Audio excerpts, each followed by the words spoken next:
नमस्ते विद्यार्थी मित्रों, गुड मॉर्निंग एवरीवन। विराम चिन्ह का अभ्यास आज हम करेंगे। इसमें हमने पूर्ण विराम, अल्प विराम, प्रश्नवाचक चिन्ह, आश्चर्य चिन्ह यहाँ तक अभ्यास किया है। अब हम आगे चिन्ह का अभ्यास करने जा रहे हैं बच्चों। तो सबसे पहले हमें जो विराम चिन्ह का अभ्यास किया है, एक बार उसे दोहरा देते हैं।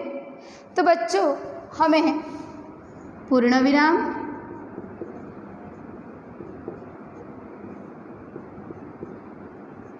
पूर्ण विराम चिन्ह, अल्प विराम चिन्ह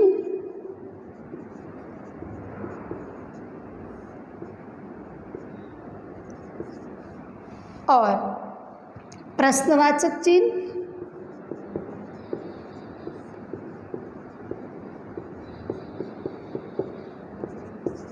और आश्चर्य सूचक चिन्ह।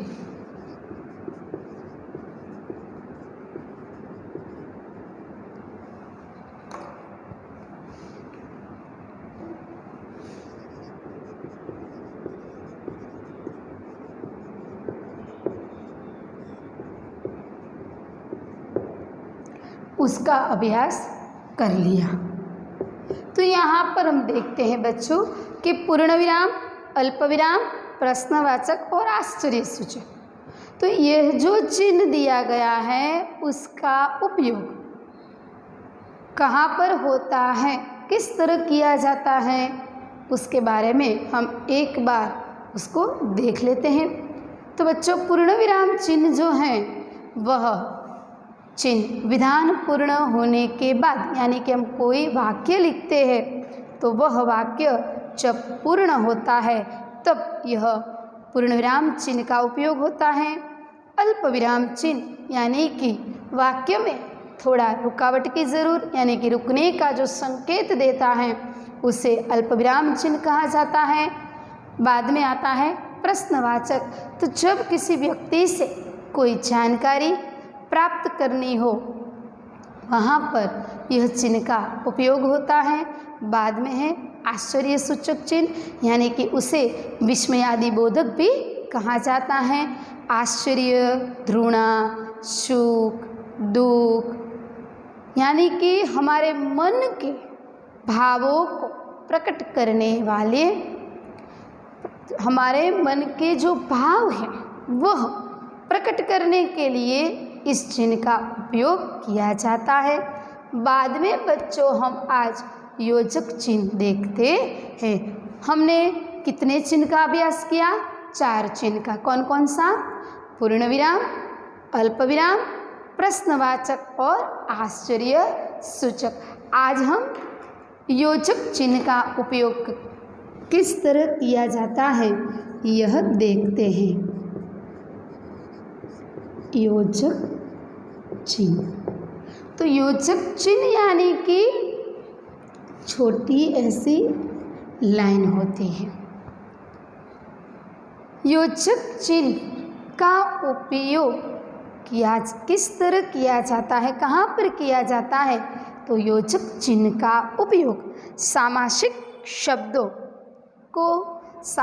शब्दों को स्पष्ट, यानी कि जोड़ने के लिए, सामासिक शब्दों को जोड़ने के लिए उसका उपयोग होता है। योजक चिन्ह का उपयोग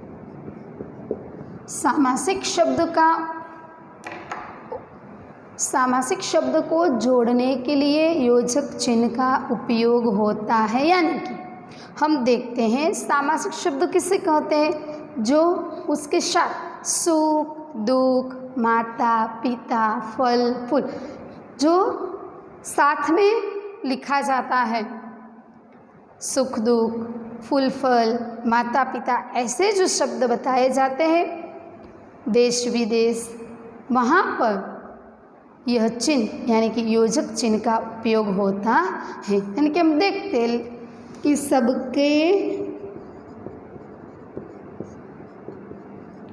जीवन में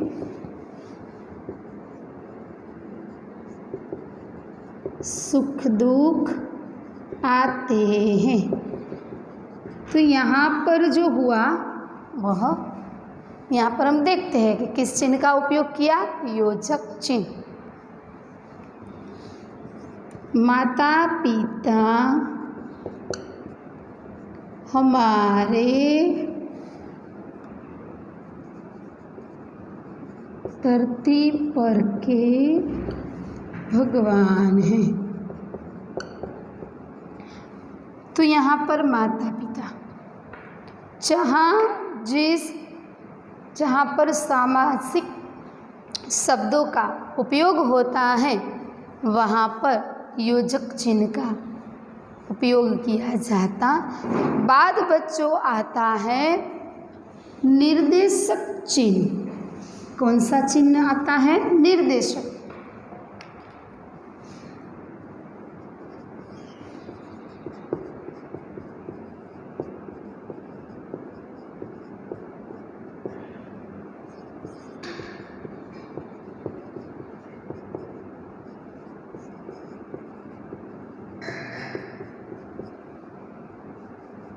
तो बच्चों यहाँ पर आप देख सकते हैं कि योजक चिन्ह और निर्देशक चिन्ह दोनों आप देखते हैं तो आपको ये प्रश्न होगा कि यहाँ पर भी लाइन है छोटी और यहाँ पर भी लाइन दी गई है। तो बच्चों आप इस बात को अवश्य ध्यान रखिए, योजक चिन्ह जो है वह छोटा है और निर्देशक चिन्ह जो है वह बड़ा है। इन दोनों में क्या अंतर है बच्चों कि योजक चिन्ह जो दिया गया है वह चिन्ह कैसा है? छोटा। कैसा है बच्चों? छोटा। और निर्देशक जो है वह कैसा है? बड़ा। इसलिए आपको जहाँ पर यह चिन्ह का उपयोग करना पड़े तब आपको यह बात अवश्य ध्यान में रखनी है कि जहाँ पर योजक चिन्ह का उपयोग करना है वहीं पर निर्देशक चिन्ह नहीं हो जाए, यानी कि योजक चिन्ह जो है वह छोटा है। इसलिए जहाँ पर हमें योजक चिन्ह का उपयोग करना है वहाँ छोटी लाइन करनी है और जहाँ पर निर्देशक चिन्ह का उपयोग होता है वहाँ आपको बड़ी लाइन करनी है। यह दोनों बात आप ठीक तरह से समझेंगे क्योंकि योजक की जगह पर निर्देशक लग गया चिन्ह और निर्देशक की जगह पर योजक चिन्ह लग गया तो वाक्य यानी कि हम जो वाक्य लिखते हैं उसमें क्या हो जाएगा?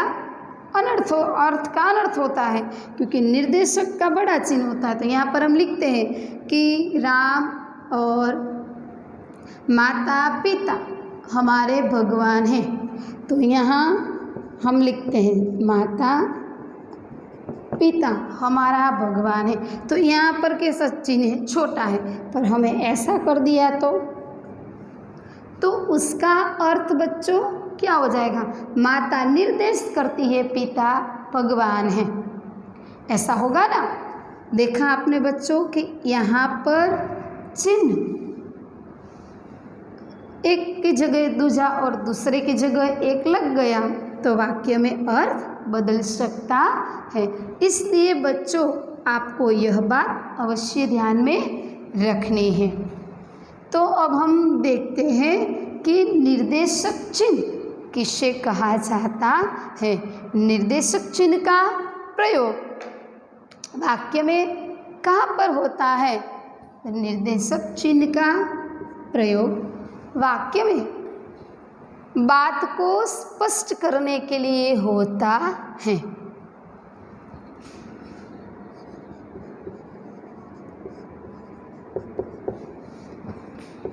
वाक्य में बात को स्पष्ट करने के लिए होता है। तो यहाँ पर हम उदाहरण देखते हैं बच्चों कि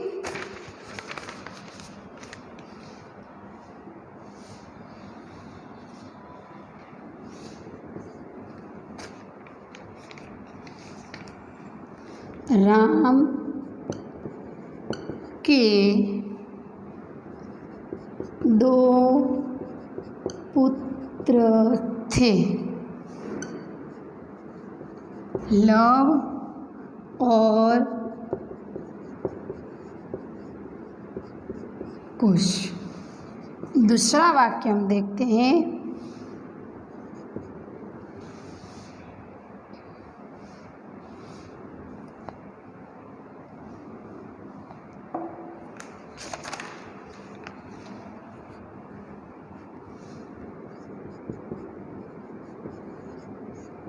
ग्राहक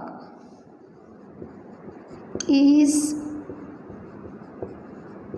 पुस्तक का क्या मूल्य है?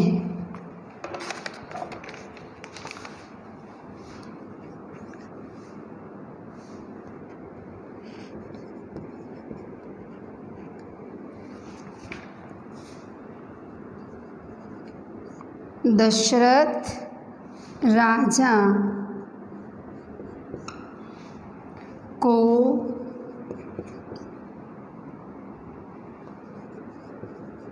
तीन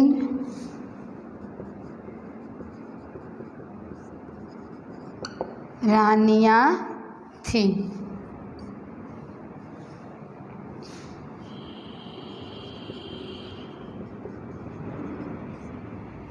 कौशल्या,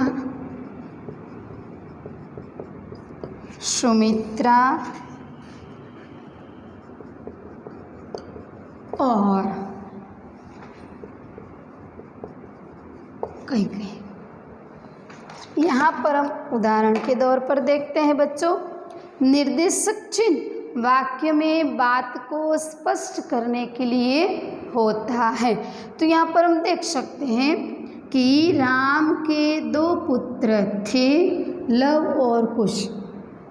तो यहाँ पर जो चिन्ह दिया गया है वह यह बात स्पष्ट करता है कि राम के 2 पुत्र थे।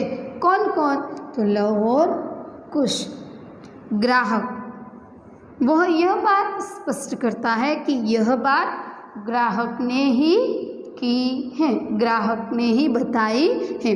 इस पुस्तक का क्या मूल्य है? राजा दशरथ को 3 रानियां थी। यह बात स्पष्ट करता है, यह चिन्ह जो है, ये चिन्ह की वजह से यह बात स्पष्ट होती है कि 3 रानियां थी, कौशल्या, सुमित्रा और कैकेयी। तो यहाँ पर जो चिन्ह हमें किया है वह चिन्ह क्या है बच्चों? निर्देशक चिन्ह का प्रयोग वाक्य में बात को स्पष्ट करने के लिए होता है। स्पष्ट करना यानी कि राम के 2 पुत्र थे, यह बात स्पष्ट करते हैं यह वाक्य के माध्यम से कि लव और कुश 2 पुत्र जो हैं वह किसके हैं? राम के। तो बच्चों यहाँ पर आप देखिए, जो निर्देशक चिन्ह जैसा मैंने किया है, यानी कि योजक चिन्ह छोटा होता है और निर्देशक चिन्ह कैसा होता है बच्चों? बड़ा। तो आप सीधा ही एक बार विचार कर ले कि यहाँ पर निर्देशक चिन्ह की जगह हमने योजक कर दिया तो वाक्य में बदलावा जाएगा। किस तरह?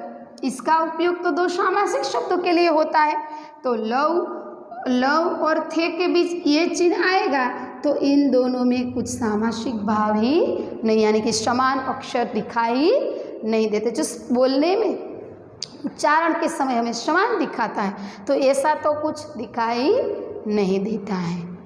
यानी कि संबंध में सामासिक शब्द ज़्यादा कहाँ पर होता है? जो संबंध सूचक होता है, लव और कुश, माता पिता।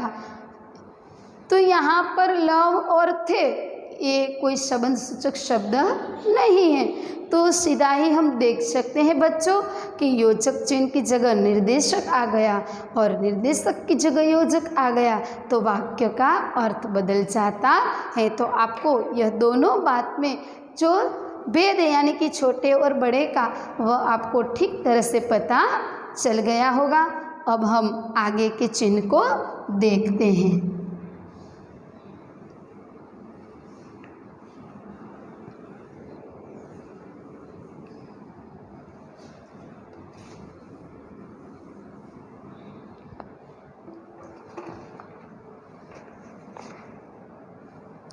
कोष्टक, कौन से चिन्ह को हम देखते हैं? कोष्टक। तो कोष्टक को इंग्लिश में हम क्या कहते हैं? ब्रैकेट। गुजराती में આપણે એને શું કહીએ? કૌંસ કહીએ ને, उसी तरह हिंदी में उसे कोष्टक कहा जाता है। तो कोष्टक चिन्ह का उपयोग कहाँ पर होता है?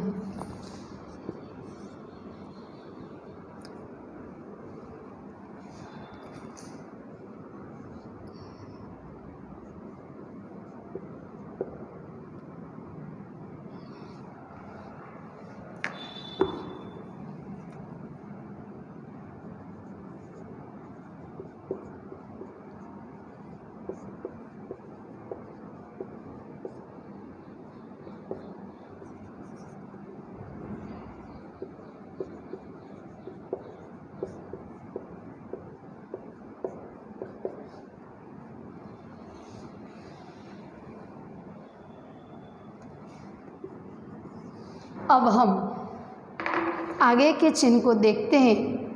क्या है? कोष्टक चिन्ह।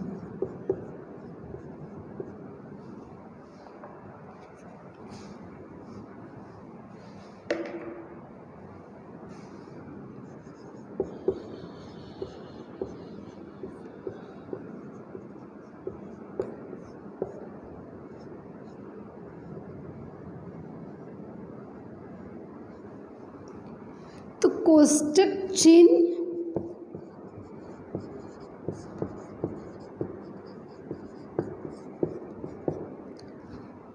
का उपयोग कहाँ पर होता है?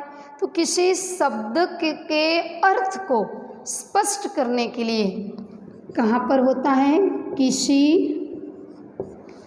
कहाँ पर इसका उपयोग होता है? किसी शब्द के अर्थ को, किसी शब्द के अर्थ को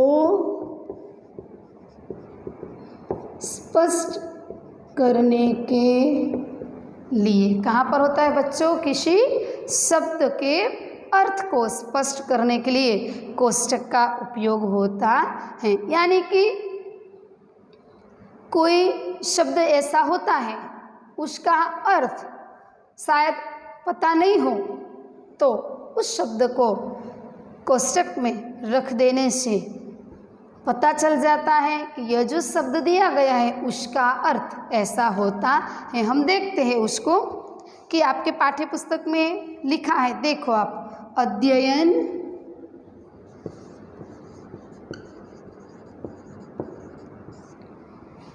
हर क्षेत्र में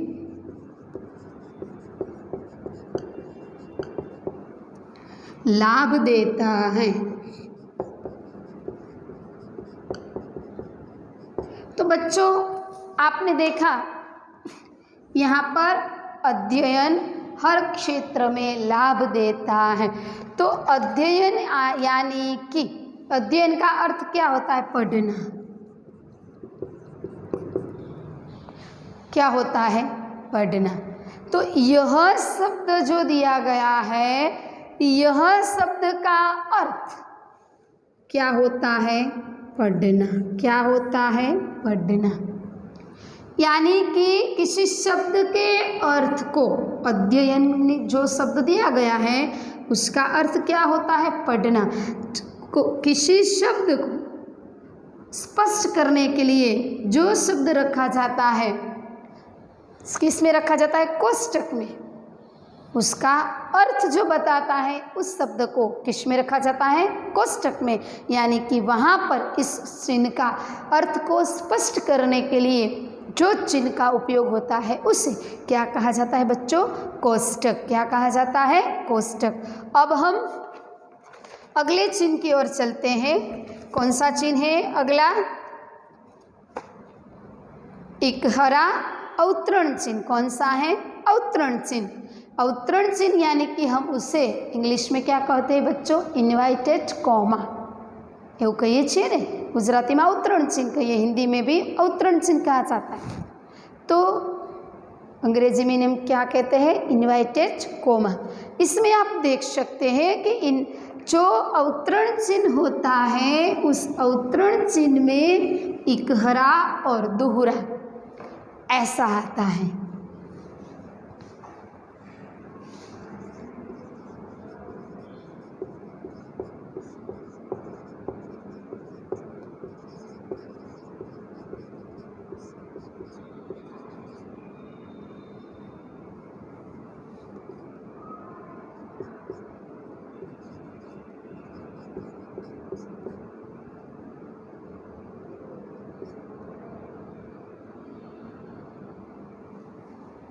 इकहरा और दोहरा। तो बच्चों यह बात आपको ध्यान में रखनी है। इकहरा किसे कहते हैं और दोहरा किसे कहा जाता है? यानी कि अवतरण चिन्ह जो एक होता है उसे इकहरा कहा जाता है और दोहरा यानी कि दो होता है उसे दोहरा अवतरण चिन्ह कहा जाता है। तो उस दोनों का भी उपयोग अलग अलग है। इस दोनों का भी उपयोग अलग अलग जगह पर किया जाता है। यानी कि इकहरा जो दिया गया अवतरण चिन्ह है उसका उपयोग क्यों किया जाता है, कहाँ पर होता है, यह हम देखते हैं बच्चों। तो इकहरा जो है वह कहाँ पर होता है? किसी उपनाम,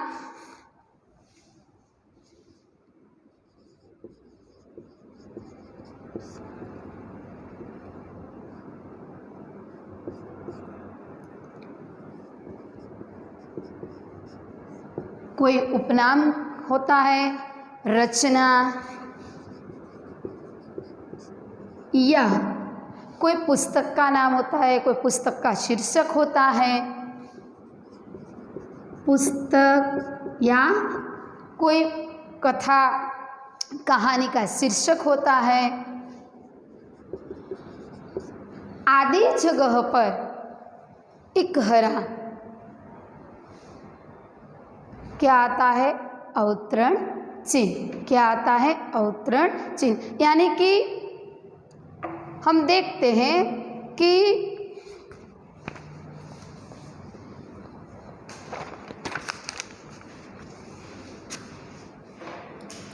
बच्चे गांधी जी को प्यारे बापू कहते हैं। तो बच्चे गांधी जी को प्यारे बापू यानी कि उपनाम, रचना या पुस्तक का नाम हो, शीर्षक हो, वहाँ पर इकहरा अवतरण चिन्ह का उपयोग होता है। तो हमें यहाँ पर देखा प्यारे बापू, तो प्यारे बापू क्या है? गांधी जी का उपनाम दिया गया है। अब हम दोहरे अवतरण चिन्ह को देखते हैं। तो दोहरा जो अवतरण चिन्ह है, दोहरा यानी कि दो, दोहरा यानी कि दो। तो दोहरा अवतरण चिन्ह का उपयोग कहाँ पर होता है यह हम देखते हैं बच्चों।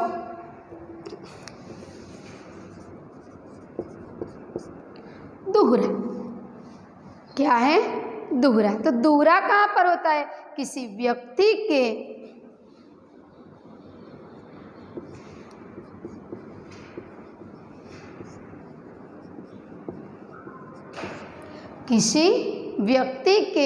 कथन को स्पष्ट करने के, यानी कि किसी व्यक्ति के कथन को मूल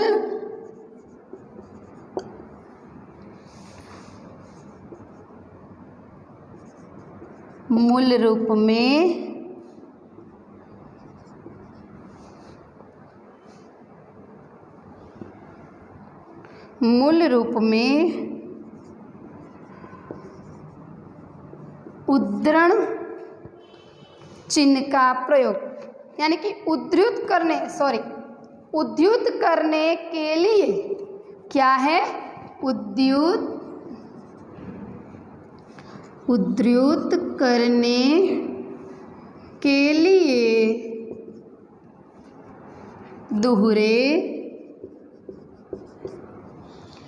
उद्धरण चिन्ह का उपयोग किया जाता है। यानी कि किसी के कथन को मूल रूप में उद्धृत करने के लिए, यानी कि किसने यह वाक्य कहा है, यानी कि किसी का कथन हो, किसने यह वाक्य बोला है, वहाँ पर यह चिन्ह का उपयोग होता है। शास्त्री जी ने कौन सा सूत्र दिया? उदाहरण देखते हैं हम कि शास्त्री जी ने कहा, जय जवान जय किसान, जय जवान जय किसान। तो यह वाक्य जो है वह किसने कहा है, यानी कि यह कथन है वह किसने कहा है? तो शास्त्री जी ने कहा है। किसी के कहे हुए जो कथन होते हैं वहाँ पर यह चिन्ह का उपयोग होता है, यानी कि ये चिन्ह ज़्यादातर जो वाक्य कौन किसे कहता है, ऐसा जो वाक्य है वहाँ पर यह चिन्ह का, यानी कि दोहरे अवतरण चिन्ह का उपयोग किया जाता है। तो बच्चों, हमने कौन कौन से विराम चिन्ह देखे? पूर्ण विराम, अल्प विराम, प्रश्नसूचक चिन्ह, आश्चर्यसूचक चिन्ह, योजक चिन्ह, निर्देशक चिन्ह, कोष्टक चिन्ह, अवतरण चिन्ह। अवतरण चिन्ह में दो हैं, उसके दो रूप हैं। कौन कौन से रूप? इकहरा और दोहरा। दूसरा कौन सा है? दोहरा। तो इकहरा और दोहरा दो रूप अवतरण चिन्ह का दिया गया है। तो बच्चों, आपको विराम चिन्ह के बारे में पता चल गया होगा कि इस चिन्ह का महत्व क्या है और इस चिन्ह क्यों किया जाता है। चिन्ह के महत्व के बारे में आपको पता चल गया होगा कि विराम चिन्ह वाक्य में जहाँ पर आता है वहाँ पर अवश्य करना चाहिए।